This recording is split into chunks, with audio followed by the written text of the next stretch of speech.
Macron, pour terminer, on vous a demandé à chacun de choisir ce qui avait, selon vous, marqué l'année 2025. Je vais vous laisser chacun expliquer votre choix et puis on en discutera ensemble. On commence avec vous, Alexandre Devecchio. Je crois que ce qui vous a interpellé cette année, ce sont des décisions de justice, me semble-t-il. Oui, je pense que ça va être une des grandes questions de la présidentielle, parce que je vois quand même dans ces décisions de justice, à la fois l'exécution provisoire pour Marine Le Pen et pour Nicolas Sarkozy, une volonté des juges de faire de la politique, pas simplement de dire la loi, et de verrouiller le système démocratique. Quand je disais qu'il y avait une crise de régime, c'est une crise du personnel politique en place depuis une quarantaine d'années, mais aussi d'une technostructure, et je mets la justice dedans, qui nous gouverne, qui a son idéologie, qui nous gouverne en décalage avec les Français, mais qui voit qu'elle perd la main, qu'elle n'est plus en phase avec la réalité des Français et qui tente de tout verrouiller. On le voit en France, mais on le voit aussi à l'échelle européenne. On parle d'interdire l'AfD en Allemagne, Oui, en ce qui est, je trouve, préoccupant pour la démocratie. Donc voilà, ce qui m'inquiète, c'est que les démocraties soi-disant libérales sont de plus en plus illibérales. Elles sont en crise parce que les Français ou les peuples européens rejettent le système politique en place, mais il y a une tentation de se maintenir contre la volonté générale. C'est vrai que Anne Coffinier, ces décisions de justice ont pu interroger, notamment pour Marine Le Pen. À l'époque, même Gérald Darmanin, qui n'était pas encore ministre de la Justice, disait « Autant je combats le Rassemblement national, autant j'estime que ça doit se faire dans les urnes et pas dans un tribunal. » Et c'est vrai que parfois, les Français ont du mal à comprendre. Ils ont envie qu'on les laisse, une fois de plus, juges, qu'elles soient condamnées, si tant est qu'elles soient responsables de quoi que ce soit. C'est une chose. En revanche, les Français devraient pouvoir décider comme des grands, si j'ose dire. C'est sûr qu'ils ont eu l'expérience Fillon, qui a été assez cuisante. Maintenant, ils ont l'expérience Marine Le Pen. Ils ont le sentiment que lorsqu'ils veulent poser un choix, finalement, il y a une sorte de coup d'État judiciaire pour les priver de ce choix. Donc c'est une expérience qui, à mon avis, est très mauvaise parce que ça pousse les Français à se désintéresser de la vie institutionnelle normale, de la participation démocratique. Et au fond, ça alimente les mauvais populismes. Donc il faut savoir ce qu'on veut. Si on veut que les Français fassent confiance à une capacité de l'État, de l'administration à fonctionner sereinement, avec impartialité, il faut quand même leur donner des gages en ce sens-là. Oui, et puis Michel Taube, on voit aussi que les Français maintenant ne sont plus dupes et se disent on rend inéligible celle qui était sans doute la favorite de l'élection de 2027. Quand nos députés votent des lois, derrière on a un Conseil constitutionnel qui dit qu'en fait ça ne va pas. Donc si on englobe, les Français commencent à comprendre cette petite musique de se dire est-ce qu'on ne devrait pas voter pour les juges des députés? Ils ont l'air en tout cas d'être plus influents. Toutes les grandes institutions judiciaires de notre pays sont gouvernées par des hommes de gauche. Et alors que les Français sont très largement plutôt de droite. Et la réalité, c'est qu'effectivement, et je pense effectivement ça a été un double séisme cette année de voir en fait une justice finalement très politisée. Peut-être malgré elle, mais c'est une réalité. Je rappelle, mais c'est important, les décisions de justice sont rendues au nom du peuple français. Donc j'imagine que les juges doivent quand même s'interroger sur les conséquences de leurs décisions et sur les troubles à l'ordre public que cela peut occasionner. Et encore une fois, il y a un décalage entre décisions de justice et des politiques. Et puis après, il y a un combat entre institutions. C'est sûr que vous avez dans la magistrature une volonté d'en découdre avec les politiques et un petit peu de les mettre au pas. C'est une réalité. Ils ne vous le diront jamais officiellement, mais malheureusement, c'est aussi ce qui se joue ces années-là. On va passer à votre choix. Hélène Rouet, vous avez décidé de parler d'un fait, non pas divers, mais d'un fait de société qui a ému en fait la France entière. Oui, ça s'est passé le 24 janvier dernier. Le jeune Elias, 14 ans, a été tué parce qu'il a refusé de donner son téléphone portable en sortant de l'entraînement de foot. Alors on a l'impression que c'était il y a très longtemps, mais c'était en 2025, il y a quelques mois. Cette histoire a illustré, grâce à la dignité et au courage de sa maman, Stéphanie Bonhomme, que vous avez d'ailleurs reçue plusieurs fois sur vos antennes, qui est une femme vraiment qui force le respect. On a rarement vu ça, je pense, sur le territoire.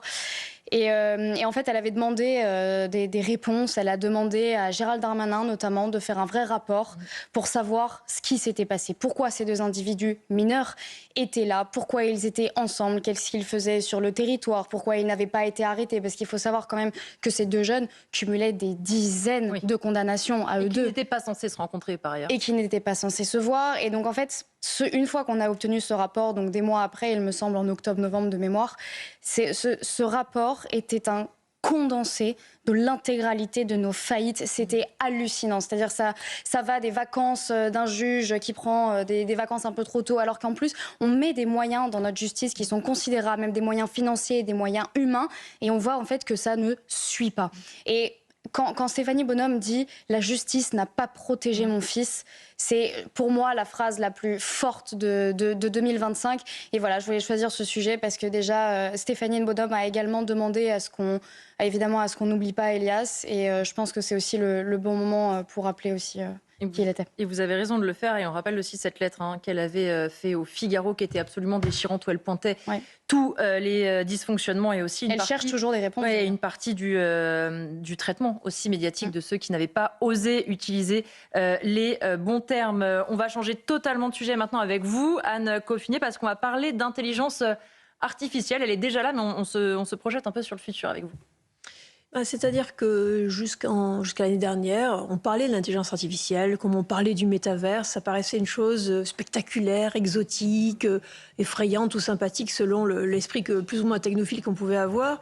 On n'avait pas le sentiment que ça allait tant que ça changer nos vies. Et en 2025, on est passé, notamment avec ChatGPT dans sa version actuelle, on est passé à une intelligence artificielle généraliste, extraordinairement efficace, que chacun peut utiliser très facilement. Et on s'est rendu compte que ça avait des conséquences immédiates, rapides, notamment sur la productivité des êtres, mais aussi sur la structuration de l'emploi, mais complètement aussi sur la question de l'apprentissage tout au long de la vie et aussi dans les petites classes, à l'université, etc. Donc en fait, le choc, il était maintenant. On ne peut plus du tout enseigner, on ne peut plus du tout évaluer, avant même d'enseigner, on ne peut plus du tout évaluer de la même manière. Et donc, ça paraissait un sujet qu'on pouvait éviter, et c'est devenu un sujet irréversible et inévitable. Et donc, je crois que si en 2026, il y a quelque chose à demander à nos hommes politiques, c'est de ne pas rester trop en retard sur ce sujet, parce que c'est tout à fait possible de prendre le train en marche, puisque pour être bon en IA, il y a la question des data, il y a la question du machine learning, donc la puissance de calcul des machines. Au niveau data, on est plutôt bon. Et au niveau machine learning, c'est quelque chose, on a déjà un certain nombre de fleurons spécialisés qui ne sont pas mauvais, mais c'est quelque chose où on peut encore être dans la course.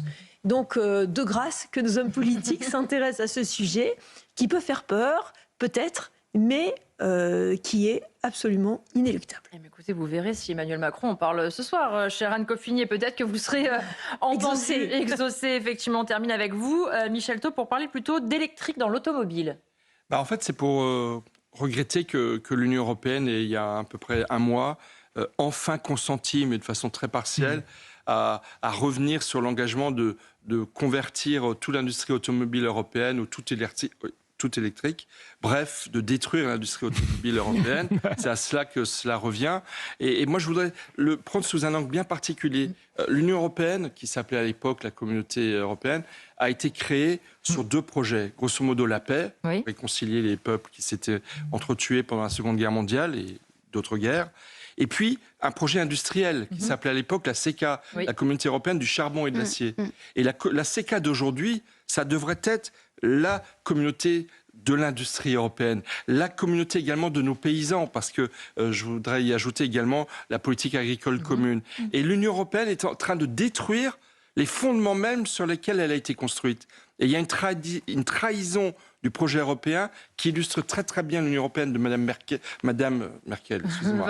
von der Leyen, qui est absolument inadmissible et qui explique beaucoup la révolte des peuples européens. Pourquoi est-ce qu'en Allemagne, l'AfD fait des scores aussi importants? C'est parce qu'en Allemagne de l'Est, toutes les grandes usines de construction automobile ont été fermées.